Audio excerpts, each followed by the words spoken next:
The social media experts like Gary Vaynerchuk, in my opinion, have it completely wrong when it comes to real estate. Today I'm going to share with you the untold secret to success on social media for realtors.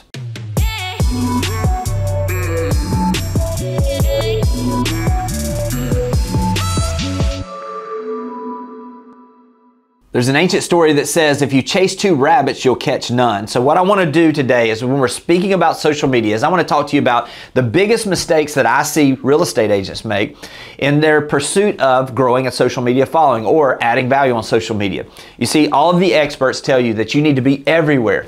But I will tell you, in my opinion, that is completely wrong. There's not enough time for you as a real estate agent to do all the things that we have to do for our buyers and sellers and then be on every single social media platform. Now, you can go out and you can hire these things, and if that's what you're doing, then absolutely there is value in that. I'm seeing a number of agents that get a specific team, hire a specialist, and they absolutely have the ability to make an impact by doing those things on a number of different platforms. But for the average agent, for you, but in most cases, you don't have time to be on every single social media platform. You don't have time to create specific stuff for Instagram, specific stuff for YouTube, specific stuff for the different platforms. So here's what I want to do. I'm going to go through and I'm going to tell you this untold secret that I found for success in this. The key is to focus in on who your client is. Who is your ideal client? And once we know that, then we can narrow it down as to which platform they are spending the most time on. When you identify the platform they're on, and we go all in on one platform to start with, and then we begin to build out from that, everything else begins to grow, because that's where your client is. That's where we can add the most value. So here's what I want to start with. I found that you can do it a couple different ways. You can do this by going out and hiring this out, as I mentioned earlier, or spending the money to find and build that platform out, or you can do it with sweat equity. Now, sweat equity is where you do the work of finding that client, you do the work of getting everything together and executing on this. That's where most realtors are. So that's what I'm going to focus in on, and I'm going to use the anagram SWEAT to give us an idea of exactly the steps you need to take to make sure that you're going to win. Not only win, but that you're going to have extreme success on social media going forward. The S in the anagram SWEAT is where we're going to start, and that stands for study. Now, what are we studying? We're studying who is it that is your ideal client, identifying, almost getting us like an avatar of who your ideal client is, their age, their occupation, where they live, where they're moving from, what it is that they're doing in life. Are they a first-time home buyer? Are they an investor? Are they someone that's selling their house to move up? Are they a retirement person that, as an empty nester, is looking to downsize? You see, when we begin to understand who is your ideal client, and it doesn't mean that there's not going to be spillover, but who is it that if we were very focused in and we knew that we could add value to a certain person, and that we've seen a pattern of those people being your clients in the past, now we have something we work with, because now we can begin to understand not only what their needs are, but where are they spending time. This is where we find the ideal platform. If we're thinking about it, if we're doing first-time home buyers, we're going to be on a platform that's relatively new. It could be TikTok, it could be Instagram somewhat for some of those, depending on the average, because the average age of a first-time home buyer now is 36. It could be someone that is on Snapchat even. Whatever it is, think about who that is. If you're talking about a more mature person that is going to be maybe a little older or a little more seasoned, Facebook is probably going to be where they are. Also, if they're an investor, LinkedIn. If they're buying second homes, LinkedIn. Think about who it is and study who it is that is your ideal client. Then do the research on Google, or understanding who it is that you're looking at. Where are they spending that time? That's how we're going to identify the one that we're going to start on. Now, it doesn't mean we're not going to expand, but this is where we're going to spend our focus. We're going to laser in on that one area, and we're going to add value to your ideal client. Next up is the W. Who's winning? Who is doing this well in other markets, so that you can begin to build a pattern. So for instance, let's say that you're going to focus in on YouTube.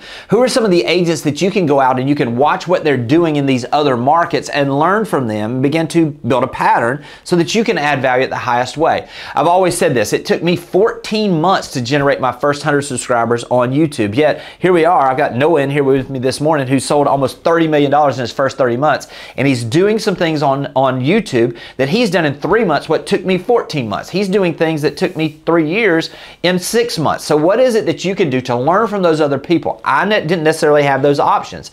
Who is the agent that is doing Instagram really well for first-time home buyers? Begin to search those things. You can use hashtags to find them. You can use searches to find them. And once you begin to find those folks that are doing it well in other markets, on specific platforms, model it after them, and that success will work in your market as well. So again, we're going to start by understanding and studying who is our ideal client, where are they? Then we're going to talk about who's doing it well or who's winning in other markets, and now we're headed in the right direction. The E stands for elevate your activity. Now, I'm not just talking about posting here. I'm talking about getting active in the communities and on the platform that your ideal client is on. So what is it that those folks are doing? What are the things that they're following? Who is it that they're active with?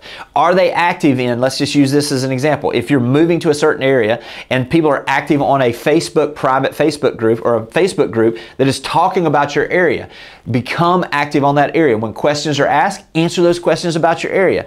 What is it that you're doing to become and elevate your activity level? Who is it that is your past clients that you begin to elevate the activity of commenting on the things that they're posting on social media where you stay top of mind? Again, it does elevate the number of posts that you're doing, elevate the quality of the posts you're doing, but by elevating and becoming more active, all of a sudden now we begin to build some momentum. Now we begin to attract, because our ideal client, when they are commenting back on our things, all of a sudden all of their friends, their sphere of influence begins to cross over with ours. Now we have something where we're building momentum. We're becoming more active, and by becoming more active, all of the things that are happening on our page or on the activities that we're doing become more active as well. Next up is the A, and that is to add value. And we've talked about studying who our ideal client is. We've talked about thinking about what it is that the people are doing in other markets where they're winning. We've talked about getting active or elevating those things. Now, what we're going to do is we're going to absolutely go out there and we're going to add value. So those posts, here's something you can do. Let's say that you're looking at someone who's doing very well on Instagram in another market. Pull that person's page up, go to their reels, go to their activity, go to their wall, and then look and see what were the posts that were the most active. When you do this, it's going to give you a better idea of those things that are going to work in your market. So there's the places typically that they've added the most value. If you go to YouTube and you go in and you're doing something on YouTube, go in and pull up the pages for those folks that are doing it well in other markets. Go down to where it has a little tab that says videos, click on videos, and then hit popular. What were the titles of the videos that added the most value to their ideal client, which is ultimately going to be your ideal client? You see, when we begin to pattern and we begin to add value at an elevated level, elevation begins to lead to more activity in our business. Now we're going to move to the T, which is really the most important part. Take the long view. Understand that time is going to pass. Begin to invest in social media, in platforms with an understanding of what these things will do for you. I'm going to use me as an example. I mentioned earlier it took me 14 months to get my first 100 subscribers on YouTube. But now think of this in your real estate business. Now every second that goes by, there's 4 seconds of people listening and watching my videos. Now that it's taken 4 years for that to happen, but the 4 years are going to pass either way. So what is it that you can do to invest in social media platforms, invest in these relationships, invest in the activities that you know that it's going to continue to compound over time for you? When you do things consistently, when you get more active, when you focus in on bringing value to your ideal client where they are on social media, I promise you the results that you're seeing are going to change. Focus in on the things that are most important, which is your clients, and give them what they need, and everything else will take care of itself. I hope this has been helpful, and I'll talk to you soon. Thanks for watching the video. I specifically chose the video below for you because it builds on the one you just watched. I hope it's helpful, and I'll talk to you soon.